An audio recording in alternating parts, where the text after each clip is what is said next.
خطبہ مسنونہ کے بعد قرآن مجید کی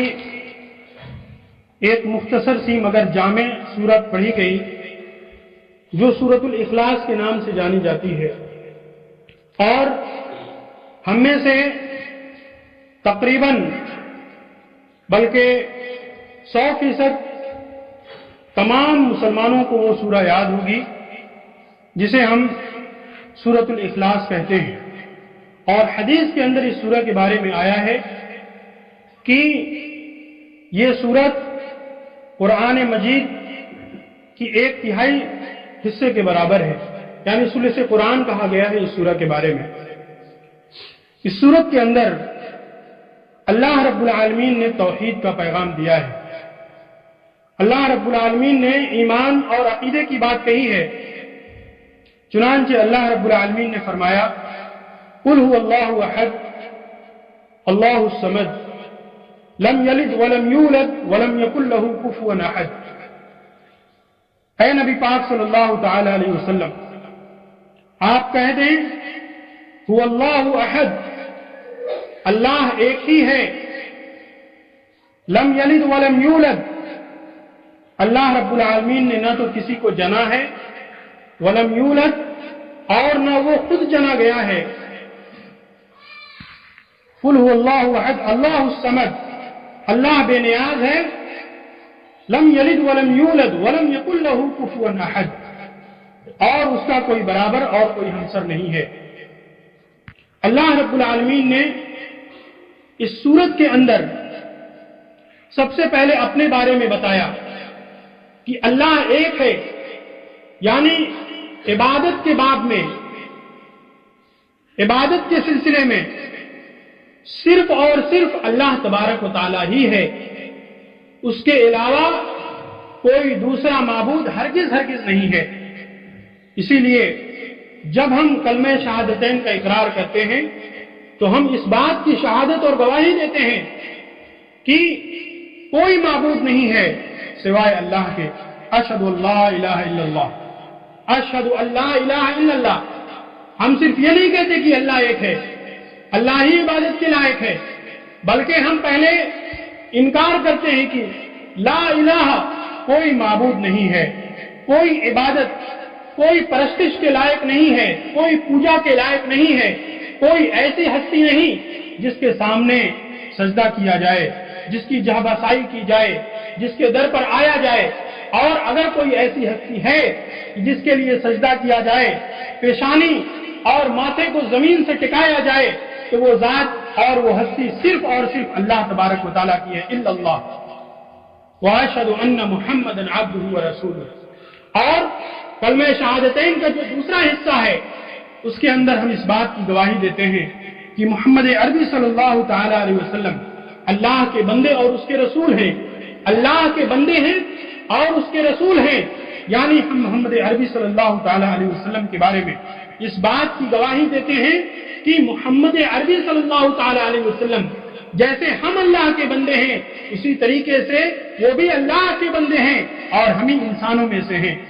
ورسول، اور اللہ رب العالمین کے پیغمبر ہیں، رسول ہیں جن کے ذمے رسالت کا کام اللہ رب العالمین نے سونپا ہے۔ تو گویا کہ اس اقرار میں اور اس شہادت میں ہم دو باتوں کا اقرار کرتے ہیں۔ نمبر 1 توحید، یعنی توحید الوہیت کی عبادت کے سلسلے میں صرف اور صرف اللہ تبارک و تعالیٰ ہی اکیلا ہے، اور دوسری چیز ہے توحید رسالت، یعنی توحید اتباع اور اطاعت کے سلسلے میں ہم صرف اور صرف اللہ کے آخری نبی جناب محمد رسول اللہ صلی اللہ تعالی علیہ وسلم کو ہی اپنا آئیڈیل اور اپنا پیشوا اور اپنا متبع مانتے ہیں، جن کی ہم پیروی کرتے ہیں، جن کی ہم اطاعت کرتے ہیں۔ اس کے علاوہ کسی اور کی اگر ہم اطاعت کریں گے اور کسی اور کی بات کو فالو کریں گے تو ایسی صورت میں ہم نے کلمہ شہادتین کے دوسرے حصے کا جو اقرار کیا ہے واشہد ان محمدا عبدہ ورسولہ، تو گویا کہ ہم اپنے اس اقرار میں، ہم اپنے اس زبانی اقرار میں جھوٹے ہیں، اور ہمارا وہ اقرار کذب پر مبنی ہے۔ اگر کوئی شخص اللہ کے رسول صلی اللہ تعالی علیہ وسلم کی اطاعت کو چھوڑ کر کے کسی اور ذریعے سے اللہ رب العالمین کی اطاعت کرتا ہے، کسی اور کی مان کر کے، کسی اور کی اتباع کر کے، کسی اور کی بات تسلیم کر کے اللہ کی اطاعت کرتا ہے، تو ایسی صورت میں اس کی اطاعت اور عبادت کے اندر نقص لازم آئے گا، اور ایسی عبادت اور ایسی اطاعت اللہ رب العالمین کے یہاں قابل قبول نہیں ہے۔ میرے اسلامی بھائیوں، اگر عبادت کی قبولیت کے لیے یہ شرط ہے کہ ہم خلوص کے ساتھ، اخلاص کے ساتھ اللہ رب العالمین کی اطاعت اور عبادت کریں، تو دوسری طرف یہ بھی شرط ہے کہ ہم اس طریقے کے مطابق اللہ کی اطاعت اور عبادت کریں جو طریقہ محمد عربی صلی اللہ تعالی علیہ وسلم نے اپنے صحابہ اکرام کو اور امت کو بتایا ہے۔ اس کے علاوہ کوئی دوسرا طریقہ اللہ رب العالمین کے یہاں قابل قبول نہیں ہے۔ میرے اسلامی بھائیوں، تو یہ ہے توحید کی بات۔ توحید کی تین قسمیں کی جاتی ہیں۔ نمبر 1 توحید ربوبیت، نمبر 2 توحید الوہیت جس کا ابھی ذکر ہوا،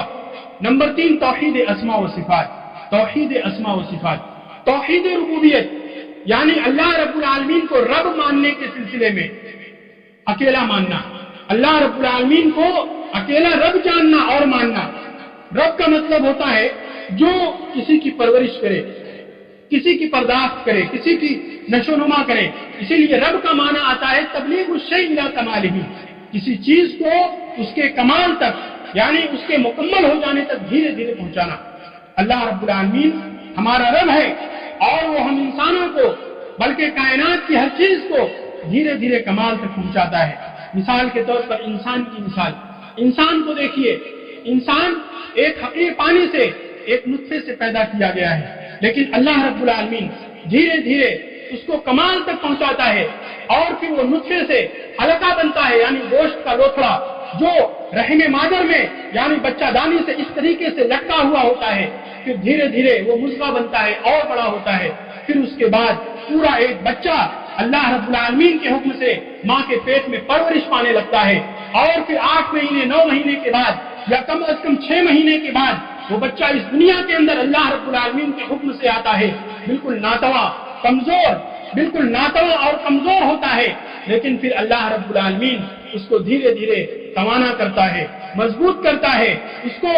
مکمل کرتا ہے، ایک مکمل نوجوان، ایک مکمل انسان بناتا ہے، یہاں تک کہ وہ 40 سال کی عمر کو پہنچ جاتا ہے۔ تو اللہ رب العالمین نے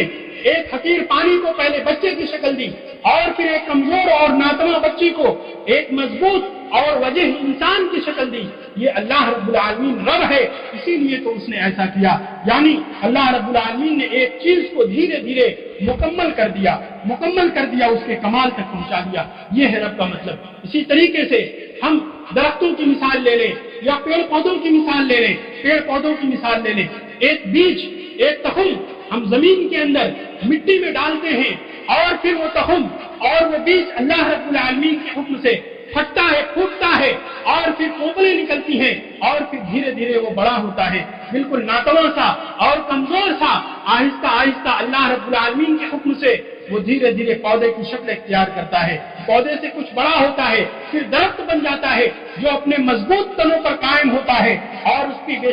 کی بے شمار شاخیں ہوتی ہیں، اور اگر وہ پھلدار درخت ہوتا ہے تو وہ پھل دینے لگتا ہے۔ یہ اللہ رب العالمین کی تربیت کا ہی نتیجہ ہے کہ ایک ناتواں، ایک کمزور بیج سے جس کی کوئی حیثیت اور کوئی وقت نہیں تھی، اللہ رب العالمین کی تربیت سے، اللہ رب العالمین کے حکم سے وہ کچھ دنوں کے بعد ایک مضبوط اور تناور درخت بن جاتا ہے۔ میرے اسلامی بھائیوں، یہ ہے اللہ رب العالمین جو ہمارا رب ہے۔ اس نے کائنات کی ہر چیز کو اسی طریقے سے پروان چڑھایا ہے، انسان سے لے کر چرند و پرند اور جمادات، نباتات، حتیٰ کی تمام چیزوں کو اللہ رب العالمین نے اسی سوچ اور اسی فکر کے ساتھ اور اسی ارتقاء کے ساتھ پیدا کیا ہے۔ اب ایک بات میں اور اشارہ کر دوں، جو لوگ یہ کہتے ہیں کہ انسان پہلے بندر ہوا کرتا تھا، یا اس کی شکل بندر یا بنمانوس جیسے ہوا کرتی تھی، اور وہ جنگلوں میں پتوں کی چھال لپیٹ کر کے اپنا سطر کیا کرتا تھا، میرے اسلامی بھائیوں یہ ڈاروین کا نظریہ ہے، جس نے نظریہ ارتقاء ایجاد کیا تھا۔ تو یہ نظریہ اور یہ عقیدہ بالکل غلط ہے۔ میرے اسلامی بھائیوں، اللہ رب العالمین نے ہم انسانوں کو پانی کی ایک حقیر قطرے سے پیدا کیا اور پھر اپنے حکم سے دھیرے دھیرے مکمل انسان بنا دیا۔ یہ ڈاروین کا نظریہ کہ انسان پہلے بندر تھا، پھر دھیرے دھیرے وہ انسان بن گیا، بالکل یہ نظریہ غلط ہے۔ ایک بچہ بھی اس باطل نظریے کی تردید کر سکتا ہے، اپنی عقل کے ذریعے سے اس کو جھوٹا ثابت کر سکتا ہے۔ مثال کے طور پر ایک بندر کو آپ پکڑیے اور اس کو کچھ دن تک کھلائیے پلائیے اور اس کو اپنی نگرانی میں رکھیے، دیکھیے وہ بندر کچھ دنوں کے بعد اس کی شکل و حیات کچھ بدلتی ہے یا نہیں، وہ بندر سے انسان بنتا ہے یا نہیں۔ ظاہر سی بات ہے ایسا کبھی آپ نے اس موجود دنیا میں دیکھا نہیں ہے، اور یہ چیز ہو بھی نہیں سکتی ہے، کیونکہ یہ ایک غلط نظریہ ہے کہ انسان پہلے بندر تھا اور پھر دھیرے دھیرے انسان بن گیا۔ میرے اسلامی بھائیوں، یہ بالکل غلط طریقہ ہے، بلکہ بندر کی پیدائش کا معاملہ بھی ویسے ہی ہے جیسے انسانوں کی پیدائش کا معاملہ ہے، انسان کے مکمل ہونے کا معاملہ ہے۔ تو اللہ رب العالمین ہمارا رب ہے، ہمیں اللہ رب العالمین کے بارے میں یہ یقین اور عقیدہ رکھنا چاہیے کہ اللہ رب العالمین کے علاوہ کوئی بھی اس دنیا کے اندر حقیقی معنوں میں رب نہیں ہے۔ اور مشرکین مکہ جب ان سے پوچھا جاتا تھا کہ آسمان اور زمین کا پیدا کرنے والا کون ہے، وہ یہ ضرور کہا کرتے تھے لَيَقُولُنَّ اللَّهُ، کہ اللہ رب العالمین ہی آسمان اور زمین کو پیدا کرنے والا ہے۔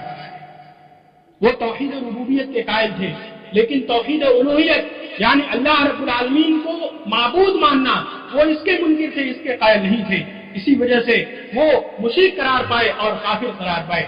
اور توحید کی تیسری قسم توحید اسماء و صفات، یعنی اللہ رب العالمین کو اس کے ناموں میں اور اس کے صفات میں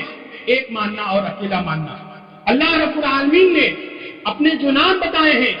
یا اللہ کے رسول صلی اللہ تعالی علیہ وسلم نے اللہ کے جو نام وحی کے ذریعے سے احادیث کے اندر بتائے ہیں، ہمیں ان ناموں پر ویسے ہی ایمان اور عقیدہ رکھنا چاہیے جیسے اللہ رب العالمین نے اور آخری نبی محمد عربی صلی اللہ تعالی علیہ وسلم نے ہمیں تعلیم دی ہے، ہمیں سکھایا ہے، ہمیں بتایا ہے۔ اسی طریقے سے اللہ رب العالمین کی جو صفات ہیں، ان صفات کے سلسلے میں بھی ہمیں ویسا ہی عقیدہ اور ایمان رکھنا چاہیے جیسا کہ اللہ اور اس کے رسول صلی اللہ تعالی علیہ وسلم نے بتایا ہے۔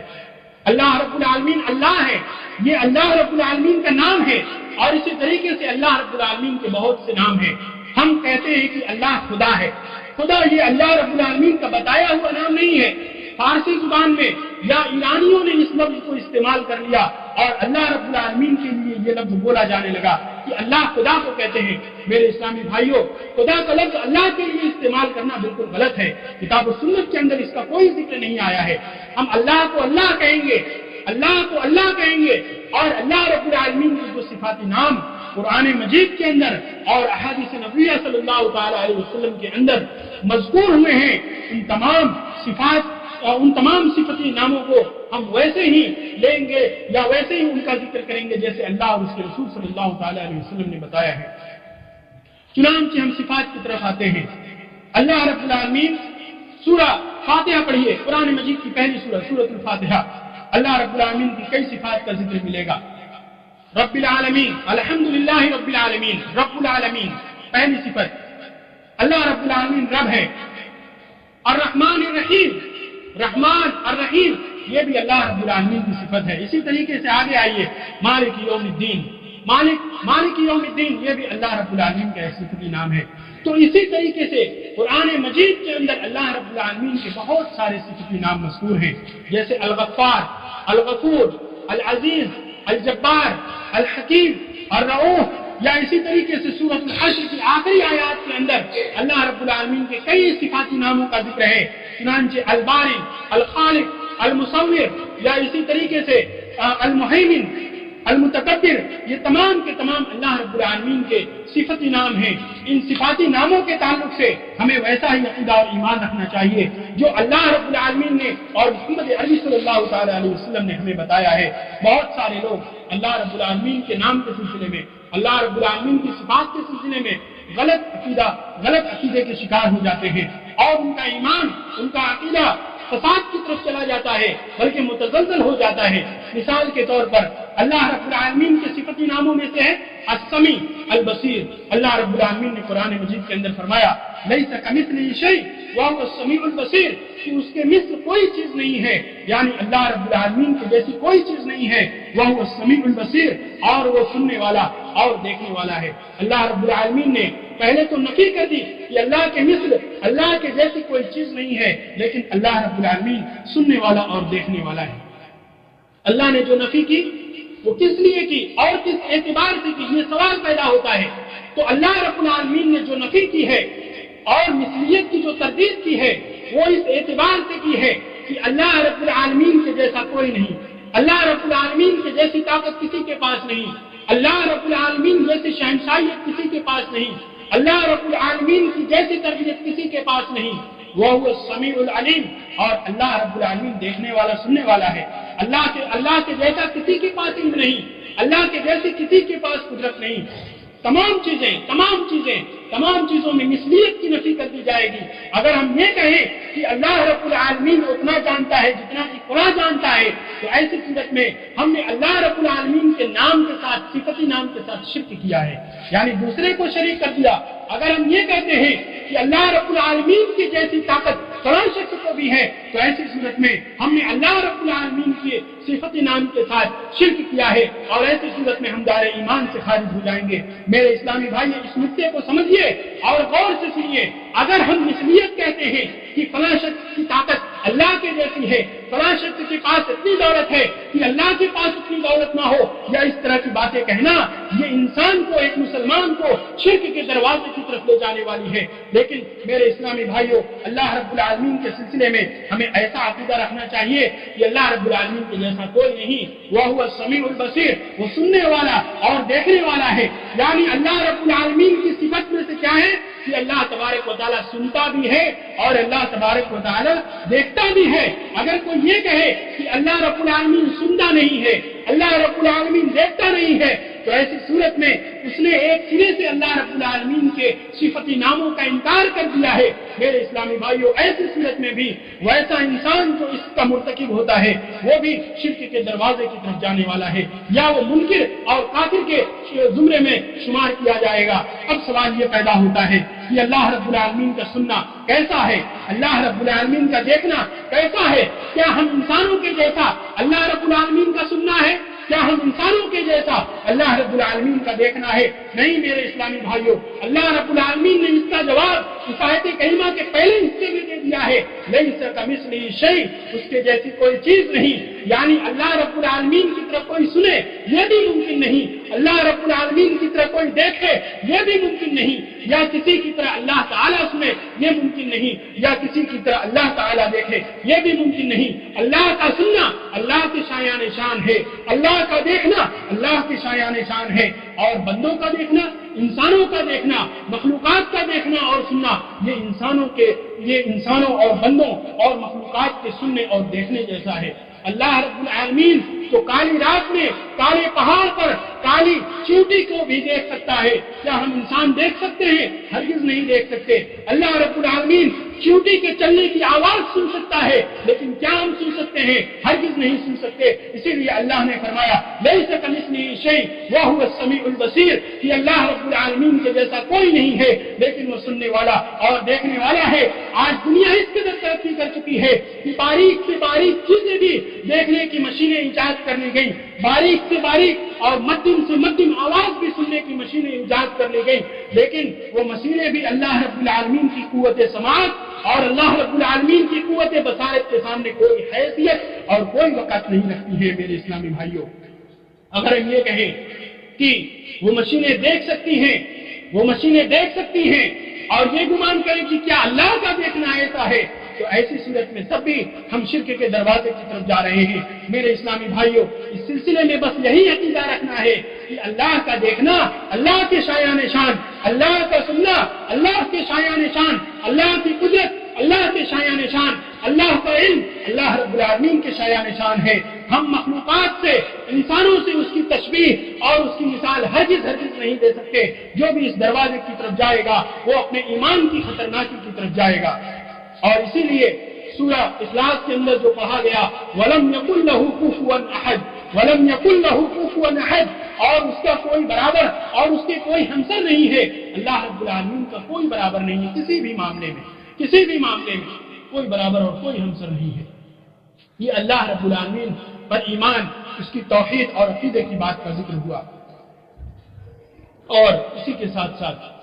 ایمانیات کے اور بھی جز ہیں، ایمانیات کے اور بھی جز ہیں، جیسے فرشتوں پر ایمان، کتابوں پر ایمان، رسولوں پر ایمان، یوم آخرت پر ایمان، تقدیر کی اچھائی اور برائی پر ایمان۔ اللہ رب العالمین پر ایمان کا ذکر جو ہوا وہ آپ نے سنا، لیکن ایمان کے جو 6 بنیادی ارکان ہیں،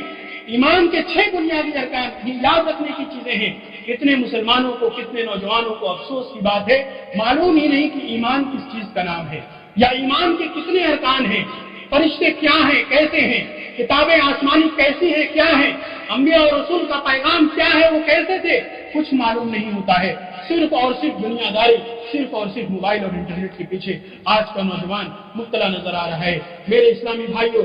تفصیل کا موقع نہیں، صرف اجمال کے ساتھ، اختصار کے ساتھ ایمان کے 6 ارکان کے بارے میں میں آپ کو بتاتا چلوں۔ پہلے رکن کے بارے میں ذکر ہو چکا، یعنی اللہ رب العالمین کے بارے میں۔